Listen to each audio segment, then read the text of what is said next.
Selamat siang teman-teman sekalian. Pada kesempatan ini dunia filsafat masih eksis. Kita akan berbicara mengenai metode belajar. Tentu saja belajar ini menjadi suatu kesempatan kita di dunia gitu kan. Hanya dengan belajar apapun gitu kan ya. Apalagi yang kita pelajari itu bisa meningkatkan kualitas hidup kita, itulah yang bermakna.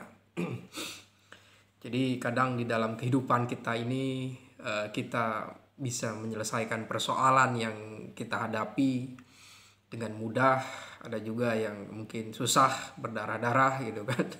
Sehingga dituntut kemampuan kita untuk bisa menyeimbangkan antara rasionalitas, mental, dan komitmen di dalam bertindak itu sendiri gitu kan.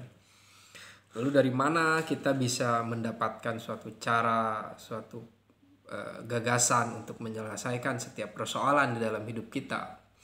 Kita punya rasionalitas yang katanya di dalam kitab suci atau aspirasi abad Renaissance itu dianggap sebagai yang bisa menyelamatkan manusia dengan akalnya gitu kan. Fitrah gitu, akal itu fitrah manusia. Lalu apakah dengan akal kita bisa menyelesaikan persoalan kita sendiri dalam berbagai aspek gitu? Katakanlah bahwa rasionalitas kita itu adalah bekal yang paling penting buat hidup kita. Lalu bagaimana ketika rasionalitas kita ini tidak bisa menemukan suatu cara untuk menyelesaikan persoalan kita gitu kan, bahkan menciptakan suatu krisis gitu kan dalam diri kita, kekecewaan mungkin gitu kan.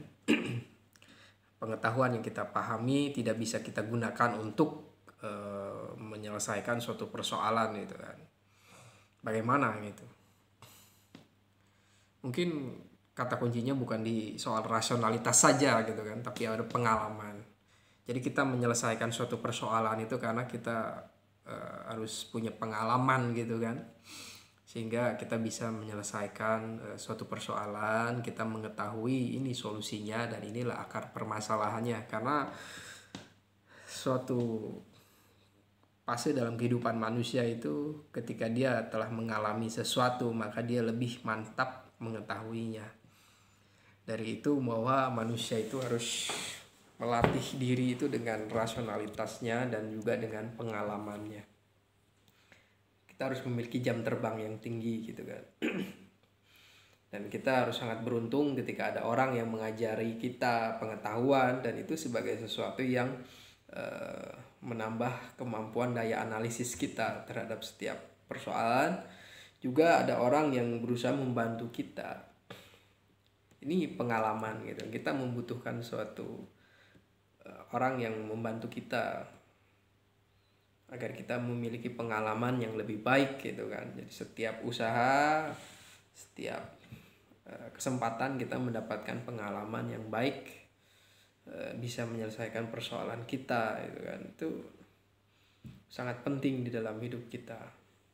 Jadi manusia secara epistemologi itu harus menembus kebuntuan di dalam berpikir, kebuntuan di dalam bertindak gitu kan. Kita kadang manusia atau kita ya kita tidak tahu apa yang harus kita lakukan. Setiap kita mengalami suatu kesusahan gitu kan, baik ekonomi atau menyelesaikan suatu problem, nah itu kita membutuhkan suatu saran, kita membutuhkan suatu bantuan, dan tentu saja ini harus dijalani gitu kan. Apakah dengan rasionalitas dan pengalaman empirik saja kita bisa menghidupi segala problem di dunia ini? Sebaiknya kita juga harus mempertimbangkan pada yang disebut dengan penajaman batin gitu kan.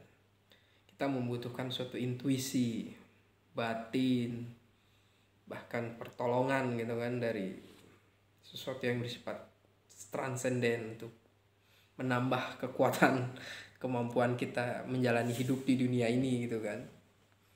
Jadi kita harus memang mencoba gitu kan secara epistemologi gitu kan, memahami tentang suatu persoalan secara rasional,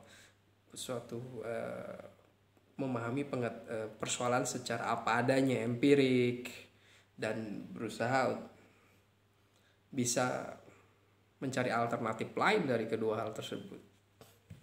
Karena dunia ini tidak sekecil rasionalitas dan pengalaman kemanusiaan saja.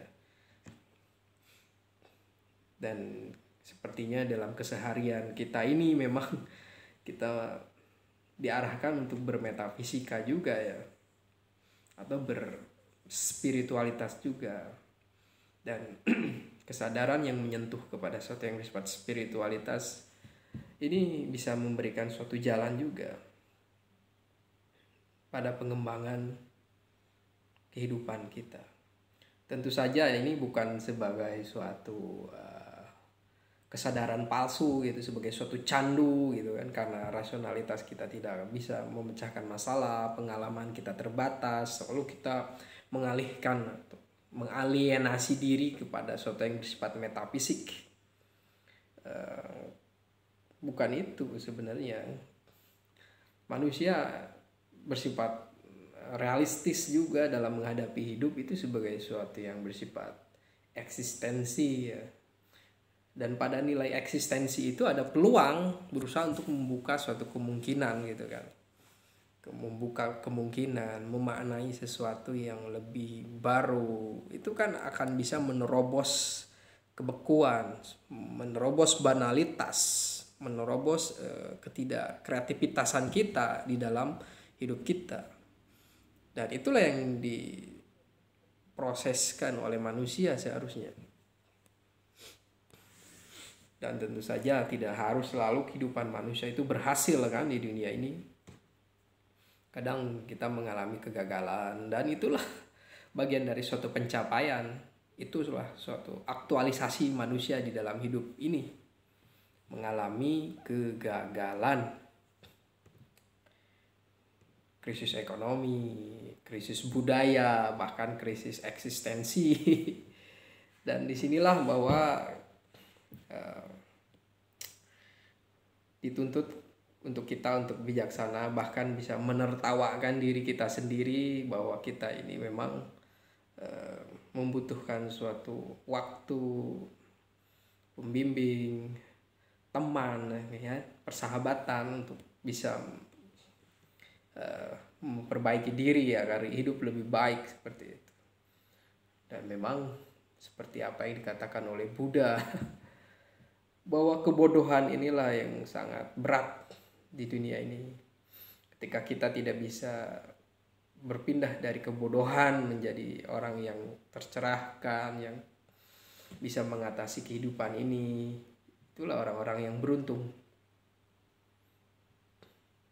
Tetaplah kita untuk terus berpegang kepada suatu komitmen bahwa hidup ini untuk mencari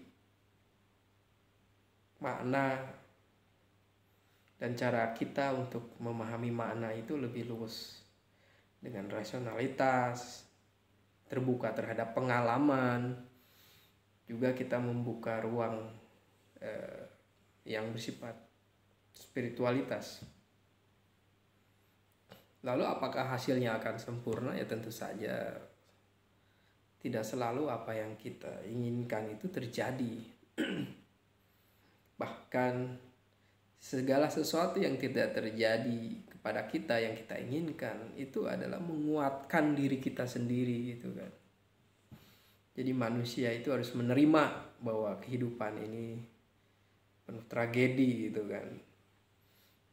Orang bisa menerima pemikiran mengenai kehidupan ini tragedi, tetapi ketika tragedi atau sesuatu yang susah menimpa hidupnya itu dia tidak menerimanya, ya inilah persoalan yang mungkin bagi Nietzsche itu belum eksistensi hidupnya, belum amor fati gitu kan. Pertama kita mengkondisikan diri kita sendiri untuk kuat, setelah itu kita membangun lagi. Beberapa kali kita hancur secara pikiran, psikis, kita harus bangkit lagi gitu kan. Kita harus kuat lagi. harus membangun strategi lagi di dalam kehidupan kita gitu. Dan menerobos kegelapan pikiran kita, menerobos keterbatasan kita akan pengalaman itu. Itulah yang membuat kita layak menjalani kehidupan kita ini. Kembali lagi kepada diri kita sendiri. Subjek yang berpikir, dia memiliki sesuatu yang ideal di dalam pikirannya, memiliki nilai, memiliki suatu keimanan, tapi itu tidak merubah kehidupannya, tidak membuat kehidupannya lebih baik, yaitu hampa, tidak ada apa-apa. Maka memang manusia sendirilah yang harus menentukan hidupnya gitu.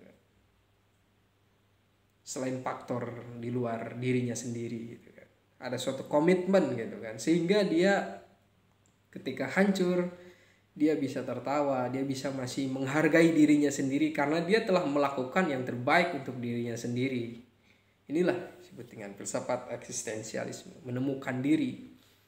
Bahkan di saat kita sengsara, kita menghargai diri kita sendiri karena kita sudah melakukan sebisa kita. Dan keinginan kita bukan keinginan orang lain. Kita tidak menjadi manusia massa yang keinginan kita ditentukan oleh orang lain. Kita berusaha untuk menjadi otentik. Dalam otentik di sini adalah bisa memilih apa yang kita inginkan. Dan sekiranya kita tidak bisa menjadi apa yang kita inginkan, kita adalah pejuang terhadap diri kita. Kita ini pejuang di dalam menjalani kehidupan kita sehari-hari. Terima kasih.